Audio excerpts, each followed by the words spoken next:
жок бою эле эртеңки келечегибиз үчүн, балдарыбыздын эртеңи үчүн, мамлекеттүүлүктүн бүтүндүгү үчүн, булут катары түбөлүккө сакталып жашоо үчүн номер 8 Модумаров Одахан Кимсанбаевичке добуш бериңиздер.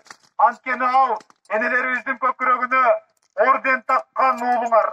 Анткени ал жаш балдарыңар суукта üşүбөй, кофе, бекер тамак менен тамактансын деген уулуңар.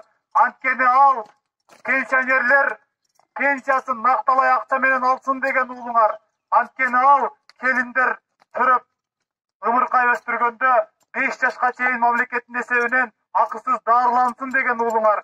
Ушундай эл жерге кызмат кылган таза элдин уулун акыйкатта, адилетте, ыйман жолунда, мыйзам жолунда жүргөн уулуңарга добушуңуздарды бериңиздер. Сиздердин келечегиңиздер, бүгүнүбүз, эртеңибиз Модумаров менен курулаарына ишениңиздер. Номер 8 Модумаровго добуш бериңиздер. Баракалла. Саламатсыздарбы урматтуу катталуучулар, биздин көрүүчүлөр, ошондой эле Кыргыз Республикасынын жарандары, жалпы шайлоочулар. Бүгүн мен быйылкы жылдын 10 январында өтө турган президенттик шайлоо жана мамлекеттик башкаруунун формасын тандоо боюнча референдум тууралуу сиздерге маалымат бермекчимин.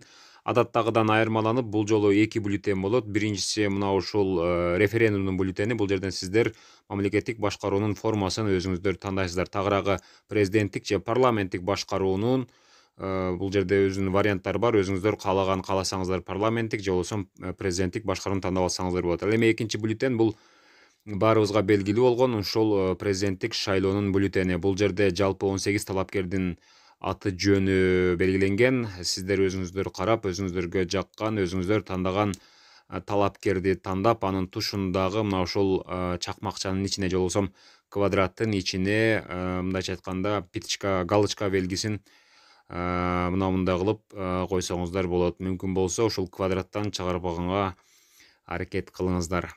Бул биринчи бюллетень болду. Негизи буну шайлап алгандан кийин бул президенттик шайлоонун бюллетени. Андан кийин бул референдумдуку.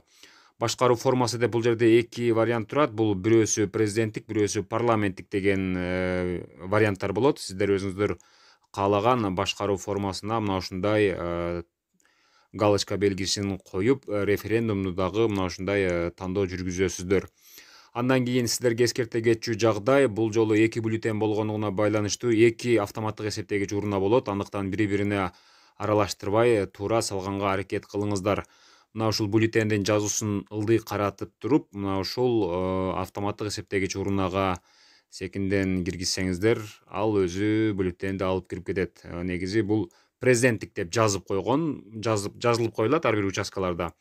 Президенттик шайлоонуку. Ал эми референдумдукуна мындай кылып референдум деп жазылуу болот. Сиздер андыктан адаштырбастан, экөөнү алмаштырбастан референдумдукун референдумга, президенттик шайлоонукун президенттик шайлоонун автоматтык эсептегич урнасына салсаңыздар болот. Ийгиликтүү сиздер добуш берип, мына ушундай салгандан кийин рахмат деген жазуу чыгат жана сиз салгандан кийин ал жердеги